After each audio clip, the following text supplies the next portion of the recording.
Welcome to Speak for Yourself, presented by Hyundai. Marcellus Wiley here with Emmanuel. I had to get loose for this show, man, because it's going to get intense, man. We got some topics. I'm ready. Well, then not but if you're going to get loose. No. See, a little business but casual. Business but casual. Oh, okay. Seems like the show got started early or something. You ain't finished getting dressed, but let's get it started, y'all. In Tampa Bay, this dude getting comfortable up here. Where the Bucs' stacked offense just got bigger. Tampa Bay signed Leonard Fournette to a one-year deal after he was released earlier this week by my Jaguars. Fournette rushed for over 1,000 yards last season, but Bruce Arians says Ronald Jones will still be the starter. Tampa Bay's offense can arguably match the defending Super Bowl champion Chiefs, who open the NFL season next Thursday against the Texans. Take a look at both rosters. They're both led by elite quarterbacks in Tom Brady and Patrick Mahomes. The Bucs also added Rob Gronkowski to their lineup, while Kansas City will rely on former LSU running back Clyde Edwards-Helaire. You got to lose one of them names. In the backfield. So, Acho, who has the more lethal offense, Brady's Bucs or Mahomes' Chiefs? Marcellus, I'm going to take you somewhere before we land, sir. Okay. If this is tough. This is tough. This is tough? I'm going to lead with the headline, and I'm going to say the Kansas City Chiefs. I'm going to lead with the headline. It's the Chiefs. Is that your choice? That's the choice. It's the only correct answer, but here's why. Marcellus, if you were having if you're driving a car, right, the most efficient way the car can be driven is through three attributes. You have to consider three things if talking about efficiency. Tesla, electric? No, sir. Okay. Who is the driver? Real. How capable is the car? And the manual. Right? How descriptive is the manual? Who's the driver? How capable is the car? And how descriptive is the manual, You read right? your manual before your car? You better, because I'm going to tell you, the mistake I made is I didn't. Yeah. I'm a car guy, okay? I got two cars right now. I got me a Bentley and I got me a Range Rover. Convertible okay? Bentley. Chill out. We ain't got to tell the world. But the problem was, see, I didn't read the manual to the Bentley, so I didn't realize, the back has massages in it. You see, I'm sitting here, right? Got a little massage in it. See, when I talk about the car, the Buccaneers, they may have the better car. They have the better weapons. You got Godwin, you got Evans, you got Gronk, you got Brady. You about to see where I'm going now. You got Fournette, you got Ronald Jones. You see where I'm going. They have the better car. See, but the Chiefs, they win with the other two things because they have the better driver in Patrick Mahomes, and they have the better manual in Andy Reid calling the shots. They have the better manual in the better playbook, and how well can Patrick Mahomes, the driver, how well can he orchestrate and facilitate the car based on his digestion of the manual?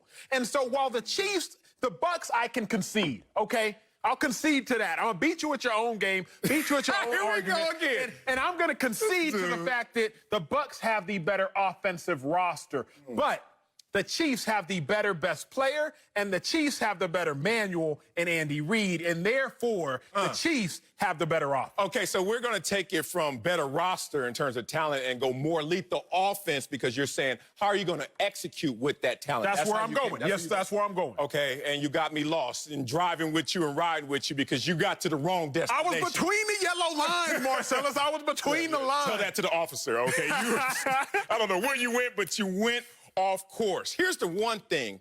I think it's a little premature to say that Patrick Mahomes is a better driver than Tom Brady. I know you don't want to go career accomplishments. We can't. We can't. It's irrelevant. So now you want to go, well, right now in this moment. Absolutely. And then it makes me say, well, last time they faced each other in a high-pressure situation, high-leverage moment was the playoffs a couple years ago, and I wonder who advanced out of that. The year Mahomes was MVP? You're referencing that year? Yeah, the year he was MVP. He was NFL MVP. Didn't go to the Super Bowl. Because somebody jumped off sides? You're talking about that year? Fantasyland again. I know, that's where you drove me to Fantasyland again. Nacho's favorite place, Fantasyland, where ifs are fifths.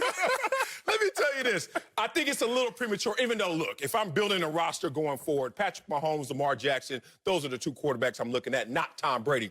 But we can't sneeze at the weapons, and not just the weapons, but how they can execute. Let's talk about how they're going to be able to move the chains. Leonard Fournette was fifth in moving the chains and first downs on a sorry team. When everybody's like, we're going after you, Fournette, to stop you, he still went out there over 1,000 yards and actually caught, 70 balls out the backfield? Like, Leonard Fournette got hands with his big old thick boulders. People don't see that coming. Here's another thing. The best duo on the outside. Most lazy fans wouldn't think that Tampa Bay has the best duo when you think of the Chiefs' weapons. When you look at the Chiefs, you're like, look, They got 3 guys going out there, Hill, Watkins, and Hartman. Yep. You would think that those 3 guys would combine to have more production than the 2 in Tampa. Not the case. Not the case. Now you bring in the moxie. You bring in Tom Brady and his greatness. Maybe it's the yesterday's greatness that's going to mix with today's production and today's talent.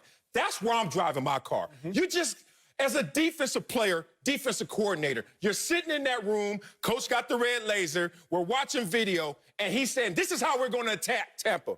He has nothing to say. It is quiet in that room. How do you attack Tampa? This is what I love about this show. I love about you. I love about these conversations. I'm not ignorantly going to come up here and say, oh, the Chiefs are by far and away better. It's the Kansas City. That's not what I'm going to do. That's ridiculous. Look. Understand your opponent.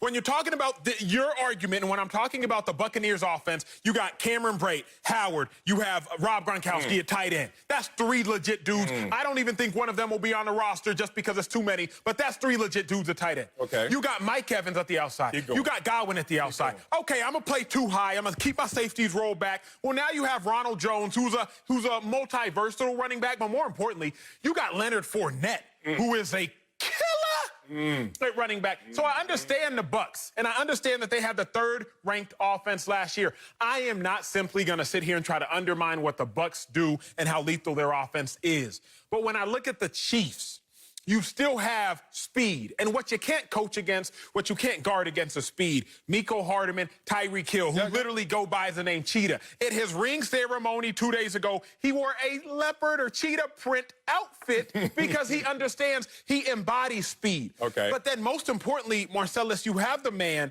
who threw 50 touchdown passes 2 years ago, was NFL MVP. Brady did that a long time ago. That's my point. Long time ago. Whatever. But then you also have the Super Bowl MVP. But more, Brady did that a long time ago. But most importantly, you got the head coach in Andy Reid, who to me, not even to me, statistically, he's accomplished more than Bruce Arians. So it's a tough argument. It genuinely is. But if you're telling me who am I more scared of, I'm not just scared because of the threat of the Buccaneers, because that's what it is right now. Tom Brady intimidates you because of his shadow. You feel you? I got you. Rock with me. Rock with me. He intimidates you because when you're walking down the alley, you see that shadow. It's like, uh-oh. It rings all Who is behind me? All them rings. But then you turn around, you're like, oh. It's just an old man. And Patrick Mahomes, he's not a shadow. He's a legitimate threat. Now, defenses might turn around and see Tom Brady and be like, oh, it's not just an old man. It's still a bad man. But right now, if I had to bet, if I'm saying who's more lethal, it's the Chiefs for them reasons. Only thing is that shadow is coming with crew. It is. And that crew is deep and young. Tom Brady, in his career, talking about top 10 picks, he has 2 young top 10 picks, and he hasn't had that before. We're talking about, you got to go back to like 2012 when Tom Brady's had a top 10 offensive pick. And then he's only had 5 in his entire career. Now he has 2, and they're in their prime. Let's talk about the running game. Balance. The Tampa Bay Buccaneers running game was dead last in the NFL over the last 3 years in terms of yards per carry. 3.7. Dead last. Now they're going to have that balance, and that's what Brady brings to it as well. You said they were the 3rd-ranked offense. That's in yards. 3rd-ranked also in points, higher than your Chiefs and Mahomes, even though I know he had injuries. All of that said, I see Tampa Bay getting much better with a 3rd-ranked offense. I don't see the same thing out of the Chiefs. Let's bring in our guy, LeVar Arrington, to settle the score. Who has the more lethal offense? Brady's Bucs, Mahomes Chiefs. Split it. I come into this conversation and say it's the Bucs. If we're just looking personnel-wise, on paper, roster-wise, which I think you guys have done a great job of covering, it is the Bucs. But I think the most interesting aspect of this conversation is not the fact that we look at what Tom Brady has, because you can never sneeze or downplay or underplay what Tom Brady brings to the table in any regard. Not yet. They were pretty much undefeated last year. We could say it was his production that went down and the defense was the reason, but he has always been the common denominator in the success of the New England Patriots. I'm wondering, with all of these weapons, and when we get to real games and see how lethal this Tampa Bay offense can be, I almost feel as though all of this talent has raised the stakes to such a feverish level where Tom Brady does not get a free pass in terms of what his achievement should or could be this season. So if we come back to this discussion later on and we see that Kansas City is doing tremendously better than what Tampa Bay is doing and what Tom Brady is doing, I almost feel like the more talent that continues to go on to this Tampa Bay roster, the higher the stakes get to what Tampa Bay or what Tom Brady's legacy will be if he's not able to show that all of that talent is the reason why he came to Tampa Bay and why he left New England. LeVar, here's my problem with your argument, and you're a reasonable person, so I'm going to prod at it. I think it's a lazy take. I think it's a lazy narrative to not just you, but I think the majority of the fans will side with you and Marcellus in saying that, oh, the Bucs have the more talented roster. But just having the more talented roster and you better than me and Marcellus, because you were a higher level player at a more detailed position, say linebacker. Wait. You mean in college or pro? Linebacker, pros. Linebacker has more. That's my top. Bump all that, though. Linebacker has to know more than a defensive lineman. You should know better that it's not just about who are the pieces. It's also who's moving the pieces. So knowing that Patrick Mahomes and Andy Reid are on the same side, can you still say that the Bucs are more lethal? Because those two are the ones that conduct the pieces. The reason why it's not a lazy take is because it's a very practical approach to what we're thinking lethal can be. If you look at even with Gronkowski coming back the way that he has, his production will be assumingly, good, pretty good. All the other guys that are out there, did I freeze up on y'all? When you think about all of the other players and all of the components that are connected to this Tampa Bay team, I don't think it's a lazy take at all to consider that one, the NFC South is not a very difficult division to play in, for one. For two, Bruce Arians is one of those guys who understands how to deal with that amount of talent. And I think one of the major points here is you're talking about two receivers that were in the top 10, I want to say, in receiving yards total last year. I think there's only maybe one or two groups that can say that they have a receiving corps that had two guys in the top 10 in terms of yardage. I just don't see it being a bad thing that they have a more lethal offense on paper than the Kansas City Chiefs. I don't think that's lazy at all. No, I don't think it's lazy at all, because right now it's all hypothetical. The game is played on grass or on turf, not in our minds. So right now we have to respect that we're going with the hypothetical. So then you start to say, well, what does your ammunition look like? And I'm looking at the ammunition of the Kansas City Chiefs, and basically I see, other than Hilaire being added, I just see the maturity and growth of that team, but I don't know how I'm going to measure that differently than the maturity and growth I'm going to see from Tampa Bay, plus the added talent. You talk about the fact that LaShawn McCoy might get cut.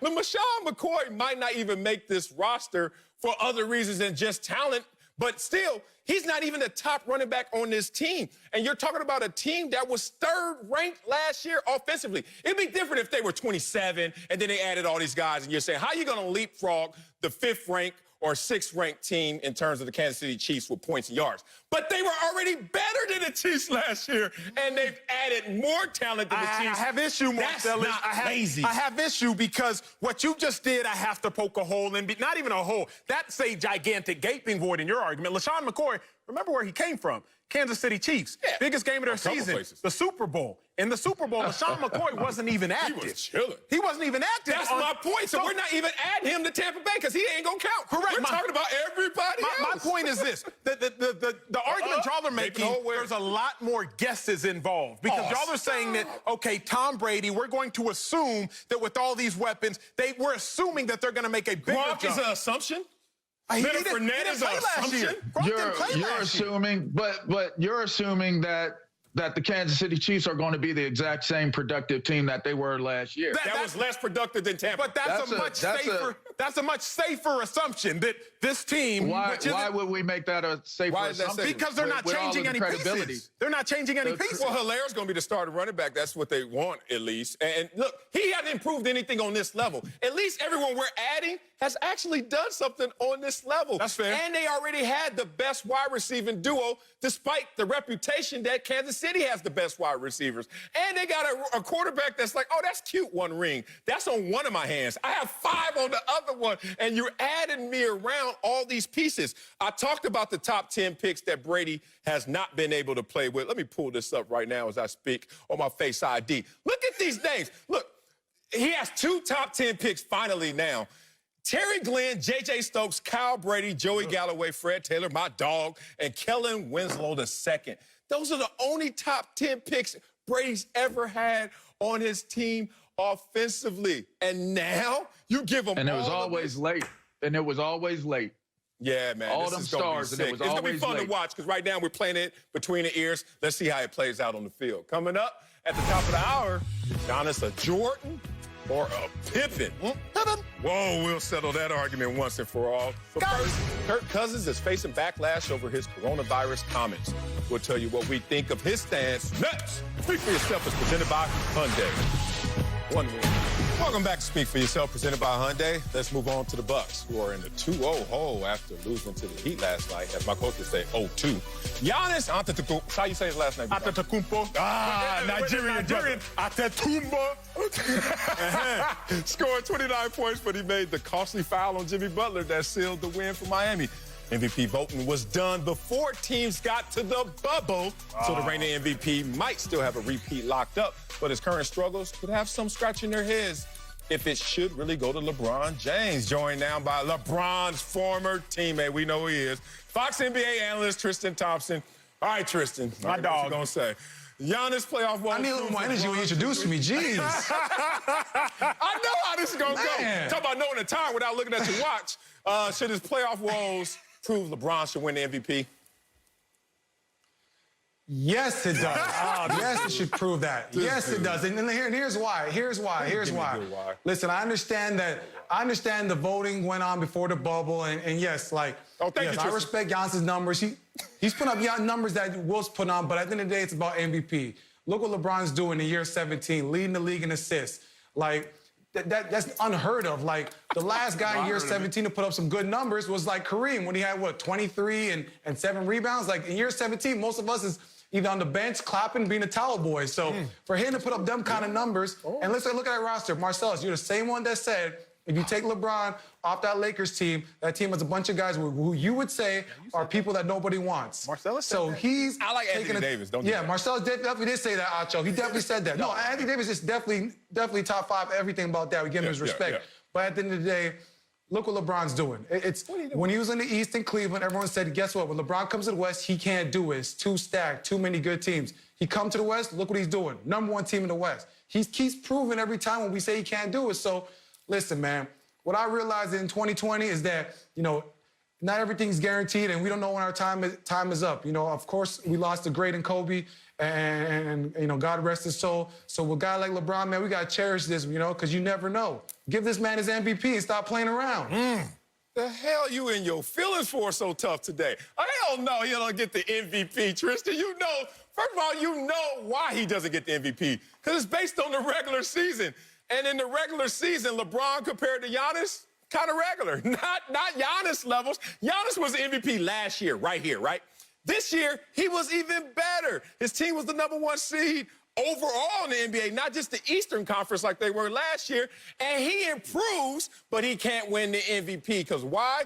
Because Tristan, the basketball players, a lot of people tell me that basketball players are pretty cocky. I never like to buy into that hype. But hearing you right now want to manipulate the rules and having the God complex you have, how dare you follow the rules because you're Tristan Thompson, a basketball player, I have a problem with that. So let's just say this, because these are not hypotheticals. Let's give you some real facts. When Dirk lost in the first round of the playoffs, his MVP season, should they take it away from him? Should they? Oh, what about Russell Westbrook when they lost in the first round when he won MVP? Should they took it away? Oh, what about Lamar Jackson? He lost this year, divisional round, first game of the playoffs for him. Should they take it away? No. So why should they do it for Giannis right now? I'm listening to somebody. It's not a matter, Marcellus, that they should take it away, but they should use it as an educational point to maybe we weren't, in fact, correct. When I think about should Giannis get the MVP or not based off his lackluster performances thus far recently in the playoffs, here's what I say, Marcellus. I'm not going to argue that the regular season MVP means that Giannis was better in the regular season, but what I will say is this. Maybe LeBron James was right. Remember when Bron said, oh, when I was in the East, running through the East, eight straight finals appearances. Y'all were like, well, LeBron, you just play in the East. The East is sorry. Okay, now I'm in the West, and nobody's saying the same thing about Giannis. My take here is, Marcellus, is not that we should change Giannis from being the MVP if he were to get that because of his lackluster performances thus far, but maybe we should wake up and realize, oh, the East really isn't all this cracked up to be, because now that it's under a microscope, and now that Giannis ain't playing cupcakes, but Giannis is playing real dogs that are actually formulating scouting reports against him, we're seeing just who can elevate their team and just who can't. So I'm not saying that we should alter the MVP vote because of what occurred in the bubble, but what I am saying is we should alter our education because of what's occurred in the bubble. And our eyes have told us, wait a second, LeBron truly was the best player all season. Giannis just played against lesser opponents. He runs the lesson. Man, I want to keep the University of Texas in high esteem, but having two alums like you guys sounding the way y'all sound right now. Intelligent. Man, them entrance exams. What y'all doing? By video? By Snapchat? Like, what the hell is this? Snapchat didn't exist back then. What is y'all talking about? First of all, lackluster performances. Tristan Thompson, do not be a broadcaster right now. I need the baller in you. It's 29-14 lackluster. It's not about stats, sir. It's about the moment. Why you can't let Tristan talk? It's not about the numbers. It's about the impact. It's about the impact. So when LeBron gives you 10 points and then they win, you're like, oh, yeah, he should be the MVP. What the hell are y'all talking about? LeBron James in the regular season, when they went to the bubble, he went down in all of his categories. If he was going to make the MVP surge and he was going to make that argument in those 8 games, LeBron, let's go. Do Devin Booker. Do Damian Lillard. Do something, but don't go backwards because you're resting for the playoffs and then want us to give you the AARP MVP award because you took off the regular season in comparison to the real MVP, but now you deserve it because your team is doing better. Tristan, go ahead and get him. Get him. Throw me the oop, and I'm going to dunk it. Go ahead. Okay. Yeah, let me be CP. I'm going to create, then I'm going to lob it to you like you DJ. Okay? We saw how that went last night. We see how that played out.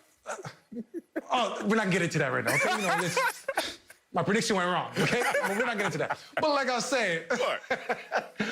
No, what I was saying is that you comparing LeBron going to the bubble to Devin Booker and Damian Lillard, like, listen, Damian Lillard and Devin Booker were going crazy. They was unstoppable. They put the numbers up. But LeBron knows what the long-term goal is. Like, why does LeBron need to come in and drop 35, 15, and 16 in the seeding game for what? When he got the #1 seed after 2-3 games. What's the point of putting up all those numbers? For what, to get a Bumble MVP? Yeah, it's a great award, but the man wants rings. So you don't get the MVP for the season then? That's all I'm saying. I agree with you. You don't get the MVP. He knew he was behind. If you're not going to go Devin Booker, ladies and gentlemen, this is not a statistical class. Marcellus, you're sitting here crunching numbers like we're in calculus, and you're crunching numbers like this is pre-cal. Oh, wait, Giannis had 29, 14, and 7. And Giannis, we don't care about your Columbia education right now, okay? Put your book bag away, put your roller backpack up in your cubby, and let's use our eyes to really break down the tape. Regular season eyes, or are we going to use these eyes today? Whatever eyes you want, Marcellus. If you want to use whatever eyes you want, who galvanizes a team? Who played against harder competition? Who does more? No, it's not about what Giannis will fill up a box score. Galvanize. You know how to spell it. G-A-L-V and some other letters. Okay, who makes the rest of the team better? It's LeBron. I don't want to hear about Iguodala's the MVP of Miami and Golden State back there. He galvanized the team. Like, what the hell are you talking about? First of all, I'm looking at LeBron James like, look, you may not even be the MVP of your own team. Y'all remember when we were growing up, we used to have the banquets? Oh, come on. Hey, 100. Mute his mic. Somebody please mute his mic. Look, Mr. All-State linebacker here should know this. How many times have you gotten awards from publications and accolades externally, and then you show up at your own award banquet, and they like, the other guy actually is the co-MVP or most outstanding player. They used to do stuff like that. My point is, Anthony Davis came to this roster, and this is a real argument. Last year, they didn't make the playoffs. LeBron was there. I know he got hurt, but he was there. This year, they add Anthony Davis, and they're the #1 seed. But yet and still, we're going to give all the credit to LeBron and not to Anthony Davis, one, splitting that vote, but more importantly, to Giannis, who's on the East, improving on the MVP performance from last year. Tristan, please help this boy. No, I don't need no help. You need help, Marcellus. Wait. So first of all, before LeBron got hurt, what seed they were in. What seed were they, Tristan? Say it with your chest, too. Yeah. Carson like 3 or 4. They're like 4 or 3, right? Carson Wentz want to hear this one. They're fourth. They're fourth. So don't act like they were in the 8th seed and I climb all the way you up. said, you felt it. I didn't say it. I didn't say nothing about Yes, they had Anthony Davis for sure, but listen, we know you had Anthony Davis, top 5 player, but come on now, that ship do not go unless LeBron James is the captain of that ship. Come on now. Where'd they go last year? Let's be realistic right now. But you just Where'd they go last year, Cap? With LeBron, they was what, 3rd, 4th seed? Without LeBron, they didn't make the playoffs. Didn't make the playoffs. So that tells you the value We beat them when LeBron wasn't playing. LeBron James. I have nothing else to say. You guys already changed the actual rules that says regular season. You guys don't even want to have that argument. You want to have the argument that you like, which helps your case, which is LeBron's looking better in the playoffs than Giannis. And then undermine Giannis and call him lackluster with a 29-14 effort. Marcellus, you had said I didn't say that. No, Acho did. Listen, I listened to the great Shaquille O'Neal and regurgitate the words of one of the best players this game has ever seen. And like Tristan said, what Shaq had said earlier, it's not just about filling up a box score, Marcellus. In the playoffs, in the big-time moments, you played in several big moments. Tristan, you have won in several big moments, like Tristan alluded to. It's not just about filling up a box score, bruh. Great, 29-14, and an L. Because at the end of that box score, at the beginning of the box score, it's preceded by an L. Yeah, so kids at home, if you don't score any points, any rebounds, any assists, but you win, hey, MVP performance from you. Cam Newton's comeback took a step back like y'all arguments just did. Not at all. We'll tell you if the former MVP can overcome losing an offensive weapon. Next, Speak for Yourself, presented by Hyundai. I rejected Columbia. Welcome back to Speak for Yourself, presented by Hyundai. Let's head to New England, who released veteran receiver Mohamed Sanu nearly a year after trading a second-round pick for him. Sanu said he spoke to Bill Belichick and came away thinking the decision was financial. Also announced today in a little breaking news, Bill Belichick told the team that Cam Newton has won the starting quarterback job. There's a lot to unpack here, but there's a lot of people to clown here. So, LeVar. One in particular. It's time for you to speak, sir. Marcellus said it first that Cam was going to be the starter. I wised up, but you, sir, explain yourself. What's your reaction to Cam being named the starter? Well, I'm happy that he's won the job. I mean, what are you guys looking for? What? Listen, I said first things first, you have to win the job. You have got to win the job. I've got a suit on, and now you're getting corporate as hell. Where is my money and my bottle? You bet me a bottle. I got you. Okay. After you pay me the one that you owe me. Okay, we even then. All right. Here is the deal, guys. Now we're supposed to listen to you? Here's the situation that we have here. What? You have to follow the bottom line of what's taking place in New England right now. You have a very, very underpaid quarterback that's going to be your starter. You have just got rid of one of your top weapons based off of financial whatever it is that they want to make it into to justify. But you get rid of Sanu because you got to pay him too much money. All right? So I don't think it's good. The team is good enough for Cam to overcome it. And in fact, with Stidham not still being the starting quarterback of this team, I question what is the Patriot way moving forward. And if Cam isn't good enough to look good as a New England Patriot, then I'm going to further question Bill Belichick's movement. Why you sound so mad that Cam got the starting job? Yeah, Brother LeVar, you okay? Brother LeVar? I'm not mad. No, I'm not mad. Go ahead, Marcellus. I thought you were doing it. Oh, it's me? All right, let me go. Look. Hey, people that know me know I'm not cocky. Like, I don't exude like a cockiness.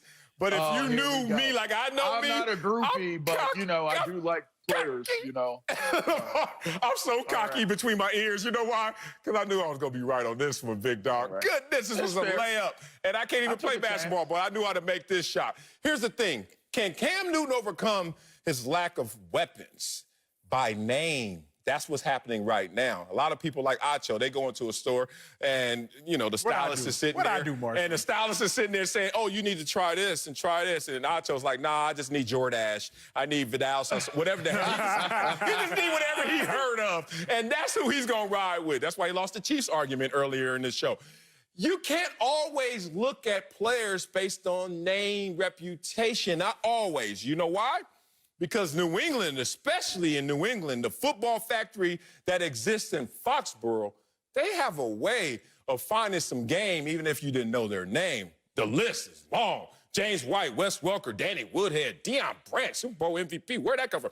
Edelman was a quarterback and still out there tilting. Now let's look at Cam Newton. Has he ever squeezed extra toothpaste out the tube when you thought it was none left? Oh, he actually has. When we go back to when he was an MVP, when he was there with Greg Olsen, the only player with over 1,000 yards receiving that season. Ted Gins is next, and no other player over 500 receiving yards. Like, that wasn't a loaded roster, but Cam Newton put that roster on his back and said, mount up. And I think that's a situation that is going to present itself to Cam this year.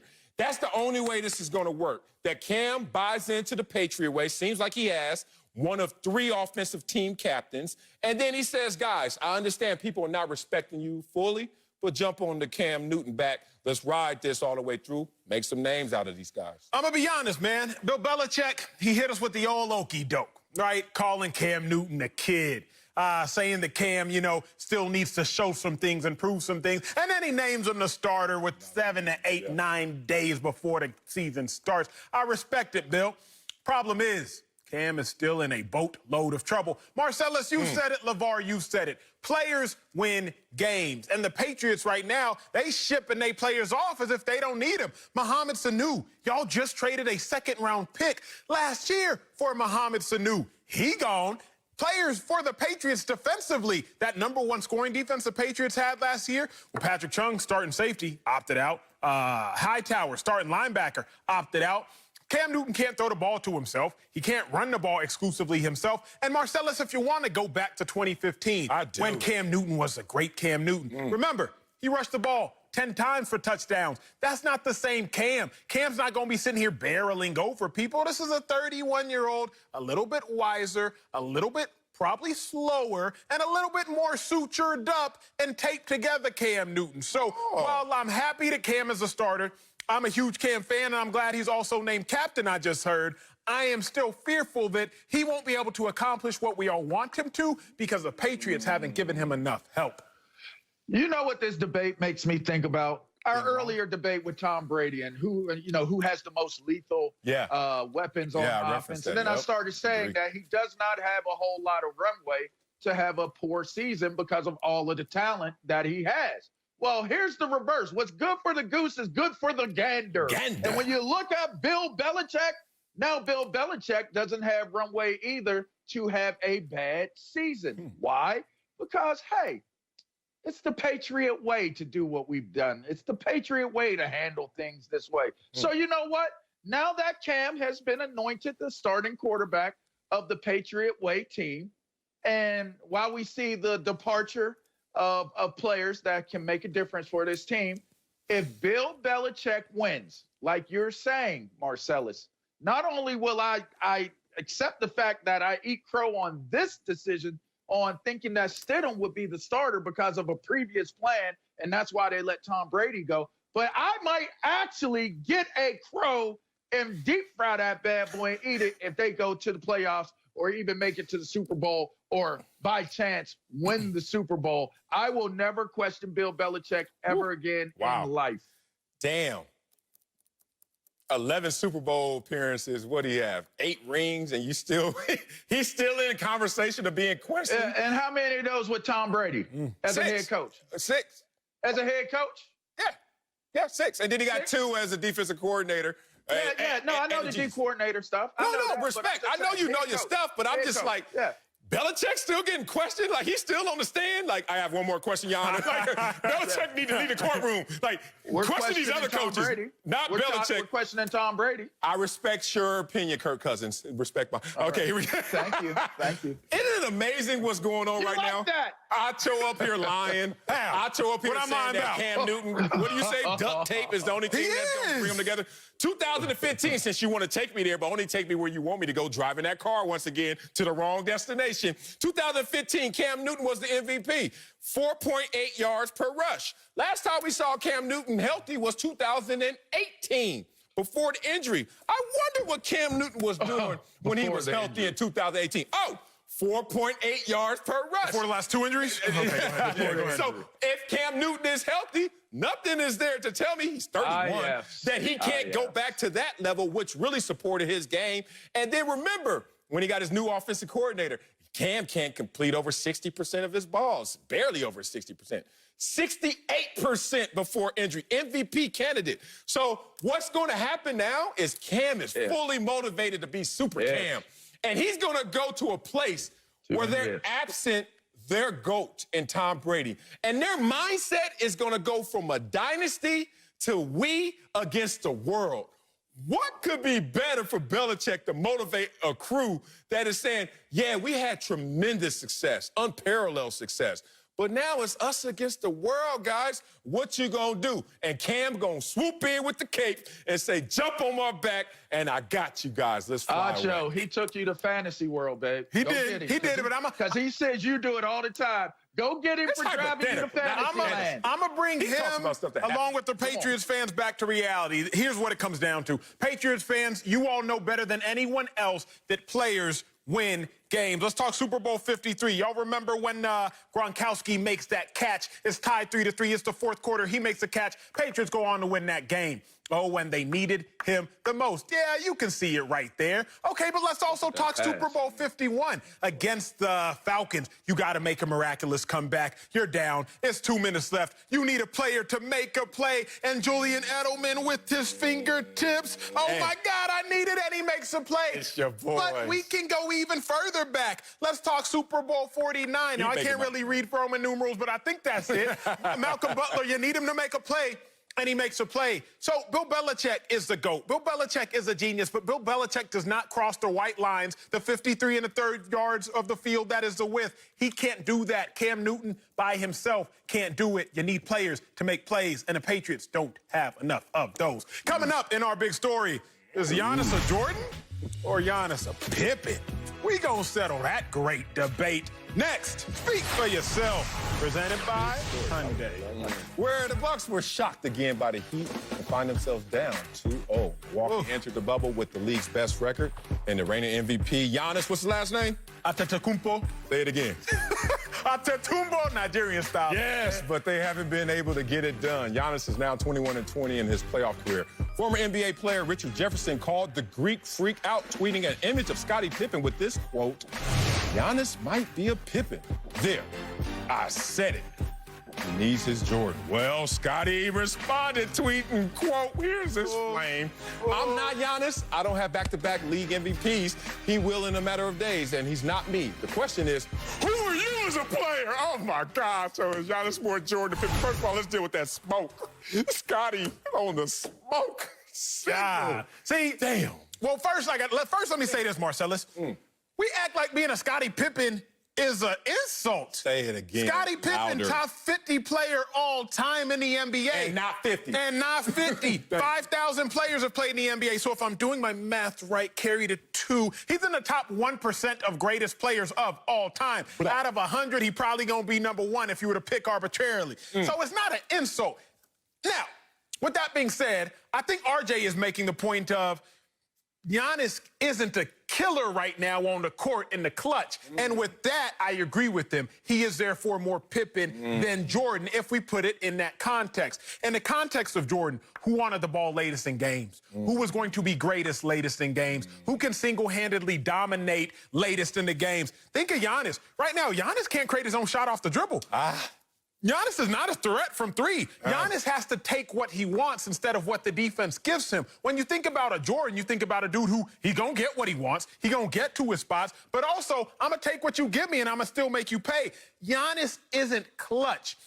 Jordan, however, was that clutch dude. Giannis, fourth quarter, 2019 playoffs. Not my opinion. These are simply stats. Do not shoot the messenger. I'm about to 16% from three-point, Marcellus. 41 from the stripe.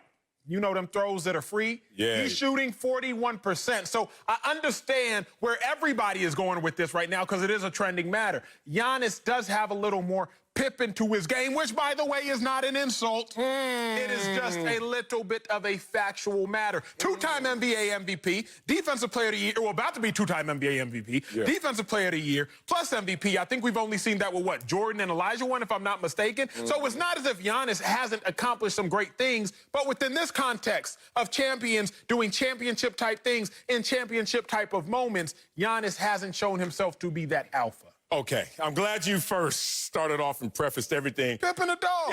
Pippen his props. Props, bruh. Why is there an attachment, a stigma to Pippen's name? As if it's negative. Like it's negative.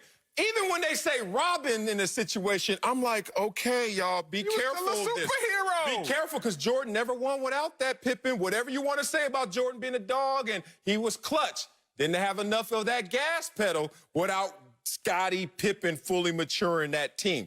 That said, I think what's happening is people are not really understanding what they're saying. What they're saying is this team has the #1 record in the East 2 years in a row. Best team in the NBA in terms of record this year. And what's going on?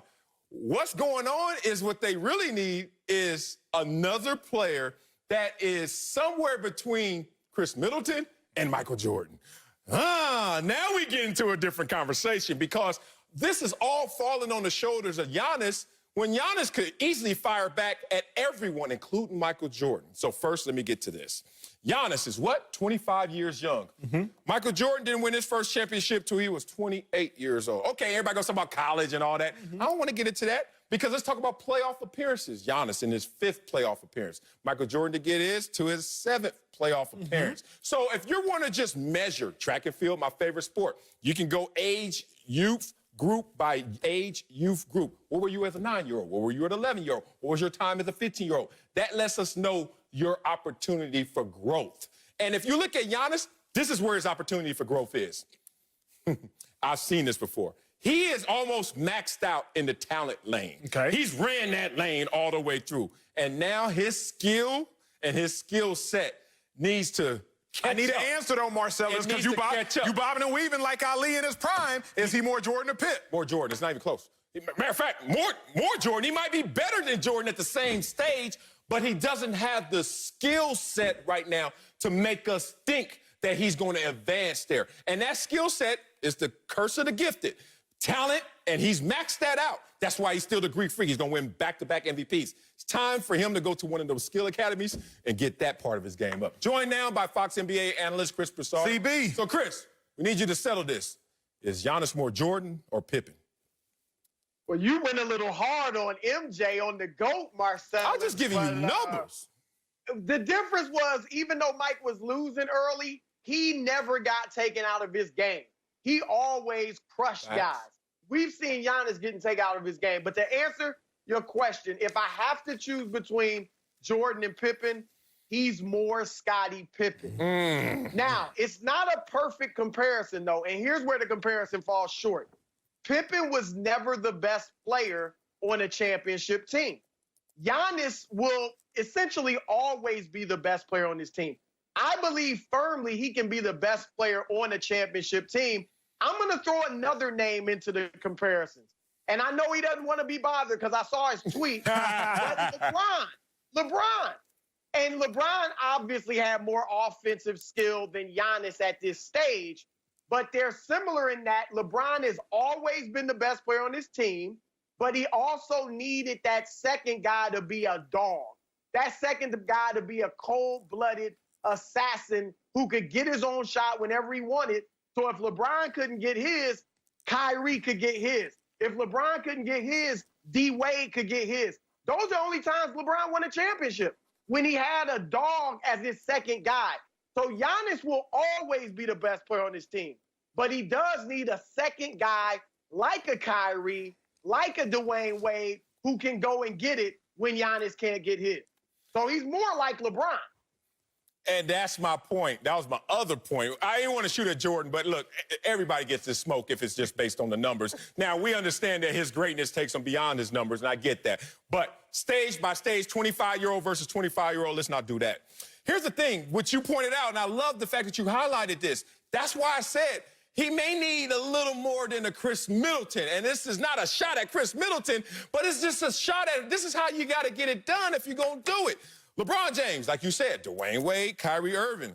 That's who he rolled with to get his 3 championships. Michael Jordan rolled with Scottie Pippen. Giannis is trying to roll with Chris Middleton. And if it doesn't work, then we're going to look at Giannis and put him under the pressure cooker when maybe it's the alternative. It's the other person. Look at LeBron in L.A. LeBron came out here last year, didn't have Anthony Davis, and how that turn out? Injury or not, how that turn out? So now he brings in an Anthony Davis, which is more than a Chris Middleton. My point is, we need to get off of Giannis right now. The only thing about him he needs to improve on is his skills, his go-to moves, his go-to shot. And that is something that you actually can increase easier than you can your talent. I gotta contend with both you and CB. CB, though, I agree with your overarching point, but Marcellus, Giannis, what we're sleeping on isn't the tangibles. He isn't alpha physically, but Giannis mentally has shown a little bit of wear to me. Remember, at any level, CB, you know this, Marcellus, you know this, Pee-wee, middle school, upper school, college, NFL, NBA, if somebody is hot, you say, bump that, I'ma check him. When Giannis didn't check Jimmy Butler to me game 1, when Jimmy Butler was giving buckets, I was like, this don't make sense. Okay, fast forward, game 2. Jimmy Butler, no, rock with me. Jimmy Butler, after the post game, they say, okay, Jimmy Butler, what would happen if you would have missed them 2 free throws? He said, we would have won in overtime. I'm not getting that same type of alpha mentality energy from Giannis. We talk about Jordan, we talk about Pip. Jordan wasn't alpha physically, but what was Jordan also an alpha mentally? It's still an indictment on me, Marcellus, when you're the defensive player of the year and you're not finna go check the dude that's single-handedly beating you down. That, to me, was worrisome. Wow, aren't you from Dallas? Facts. And weren't you a Mavs fan before you got caught up in broadcasting? All day. And started, Still am. Acting like Still you like the Lakers and all these other big popular teams? Michael Finley was always my GOAT. Wasn't this the same thing we heard about Dirk forever? But Dirk was not a defensive MVP, sir. My Dirk point is heavy-footed. No one got the vibes. And then all of a sudden, he showed up in that moment. And that's the thing. Like, Giannis, this whole vibe conversation, you don't need to give the vibes. And guard Jimmy Butler may not be long-term what they needed to do. It was one game, Jimmy had 40. What did he do last night? Exactly. So the point of it is, I'm not going to get into a vibe conversation. I'm going to get into a mentality conversation. Well, his mentality is I'm getting into a mentality of a killer. His mentality is great enough that he's had 2 regular seasons back-to-back better. Regular seasons, right. And he's growing. And Jordan at this same stage wasn't even at this phase. So what you going to say there? CB, can you get this? Look, to Marcellus' point, we've heard the same things about Dirk. And Dirk was the best player on that championship team. But who was hitting a lot of those big shots? Jason Terry. He had that second guy that was a dog. That's my overarching point. And here's the thing, Acho. Remember, that LeBron, we saw LeBron have mental challenges against Boston in 2010, against Dallas in 2011, and then he developed or it brought out the alpha that had always been in him. So you can bring it out. So I think you didn't want Giannis to just say, let me take Jimmy Butler, because Jimmy Butler is not really that type of guy. And but he was, CB. Like, he might not be that type of guy, like, in perpetuity, but in that acute moment, at that acute time, game 1 is 104-98. You're within reach. You just missed 2 free throws because it would have been 104-100 if I'm not mistaken. At that time, in that moment, that guy has to D him up. Like, I don't know. You know better than I. You've been around longer. You cover the sport. But based on what we've known about Jordan, whether you read it, you was there, you watched it, he would have been like, you know what? Let me check him. And we didn't get that energy. Lose that series like he did all of them in the beginning. Like that's what he would have done. So get out of here, man. Come on. Coming up, James Harden's next obstacle is LeBron's Lakers. We'll tell you if his Rockets really have a shot against the Kings. Next. Time now for a rewarding performance, sponsored by Capital One. What's in your wallet? Well, James Harden, he rewarded Houston with not an offense, but huge defensive effort to close out Game 7 against the Thunder last night. Harden's block shot means the Rockets will now move on to the second round and a date with LeBron's Lakers. Houston won 2 out of 3 in the regular season matchup. 2 or 3. Will be an underdog in the bubble. Chill out, Marcellus. 2 or 3? LeBron's majority. LeBron said with Harden and Russell Westbrook, it, quote, start with the two-headed monster. Joined once again by CB. CB, I'm going to you first. Are you giving the Rockets any chance against them Lakers? No, none. I got the Lakers in 5. Now, I hope I'm wrong because I want to see a really dramatic, exciting series. And I think the Rockets can make the games fun to watch and exciting. But can they beat the Lakers in 7 games? No. And I think their size is going to be a problem. We know they play small, obviously. The Lakers have huge size. And the Lakers showed me something against Portland. They showed me that they can guard the perimeter a lot better than they did early on in the bubble. And if they can guard McCollum and Damian Lillard, then they can make it tough on Harden and the rest of those guys. Harden's going to get his, don't get me wrong, but the Lakers can deal with their perimeter game. So I just think the Lakers have too much for them. They're obviously well rested. Now Portland has gotten their attention, so they're going to be ready to come out and put the foot on Houston's throat. Another thing I don't like, guys, I know James Harden, I give him props for not hanging his head and stepping up with that huge block shot. But it was yet another game, a critical playoff game, where James Harden was turned in a clunker. Say it twice. It a happens clunker. Too much. He didn't want the three-point ball. He didn't look. The only time I saw him look like that James Harden swag was after he blocked the shot when he stared out into the crowd or the blackness of the night or whatever was in there he was looking at. All right, but otherwise, he was getting rid of the ball quickly. He wasn't dancing at the three-point line, trying to get that step back. He didn't look like he wanted that moment, and that's what concerns me if this does go to a tough 6 or 7 game. Look, I'm not betting a house on it, but I'm certainly going to spend some of my spare change on the Rockets got a good chance, and it could be a great chance based on how they play the Lakers. One, they've already beat them 2 out of 3, and one of those games was against with a lineup that no one was over 6'6", and we all know they're going to lose the rebounding battle. But they shoot the 3, which means long rebounds, which gives them a chance and an edge, but also the backcourt defenders for the Lakers. So what they're going to do is force a lineup the Lakers don't like. At least Anthony Davis does it, because they're going to put Anthony Davis at center. LeBron got to be out there, right? And they're going to have 3 guards. What's 3 guards? That's going to get 8 up, because Westbrook averages 38 points a game against the Lakers, and James Harden will return to form. So this is how you beat the Lakers with this small ball lineup. You don't. Take it as a big man. Nobody likes chasing around them little rabbits all day long. And if you look at this situation now, Anthony Davis, LeBron, and 3 guards out there, what's going to happen if they hit their 3-pointers? I'll tell you what's going to happen. They're 22-3 when they go out there and shoot the 3 ball and hit 18 or more. They did that against the Lakers twice. So if they can hit their 3 ball, woo, the Lakers already know what that feels like. They lost to them a couple times. That's the only chance. The difference is this, Marcel. Here's what I learned, CB. You got to watch Marcellus. That's what I learned sitting next to this dude. He'll give you stats, but he won't add the context. No. Okay? That's your fault. LeBron ain't playing one of them 3 games. AD ain't playing the other of the 3 games. And the other of the 3 games, that was the first time playing small ball. I think Frank Vogel has learned. The first time the Lakers played the small ball lineup, Dwight Howard, JaVale McGee, the other 2 bigs, they only combined for 20 minutes. They were sitting there trying to chase them little kids around. But what do they always say? Big people beat up little people. I made the same mistake you're making, Marcellus, so I understand how you can make it. I once did the same thing. Who's going to guard Dame, I said. Who's going to guard CJ, I said. Not the same. Who going to guard Bron and who going to guard AD? Not the same. That is the issue at hand. You think about it. What do they say? The best defense is a good offense. If the Lakers try to play, how are we going to guard all these little people? That's the mistake they made on January 18th, the first time they saw the Rockets. This time around, the Lakers going to be like, wait a second.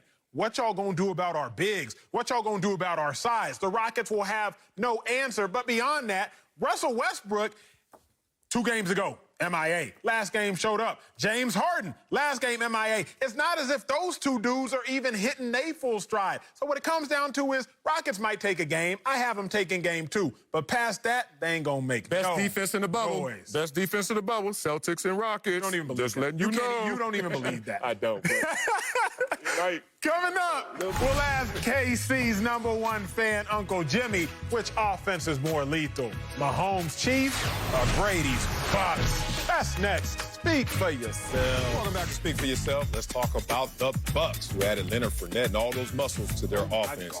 Acho and I were split on Tom Brady's squad against Patrick Mahomes and the Chiefs. Joined now by the #1 fan from the Chiefs Army. Look at Uncle Jimmy. So who has the more lethal offense, Brady's Bucs or Mahomes Chiefs? I know where you're going. All right, man. First of all, y'all do understand that we are in the middle of a pandemic, right? Okay, so would y'all do me the favor and stop acting like we going through a damn zombie apocalypse, okay? And stop with all these dumbass questions, okay?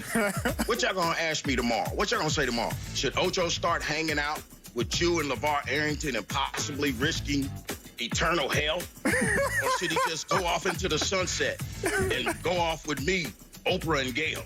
You see what I'm saying? And Stedman. Look here, man. Have you seen this video going around on YouTube about Tom Brady? It said Tom Brady is 178 years old. You know what that means? What that mean? That means that in order for Tom Brady to catch Patrick Mahomes, he would have to jump out of a dark alley, bite him in the neck, and turn him into a zombie just like him. And you know what? Tom Brady can't run. So guess what? He's never going to catch Patrick Mahomes. So guess what? Like I said, it's a dumbass question. I've heard of Shark Week. What the hell are y'all turning this section into? Dumbass question week? Come on, man. Do something for me, man. I'm better than this. Boy, Brady gonna Come slap on, you with man. them rings. He got 5 on one hand and 1 on the other. Mahomes only got that 1. So what apocalypse are we living in?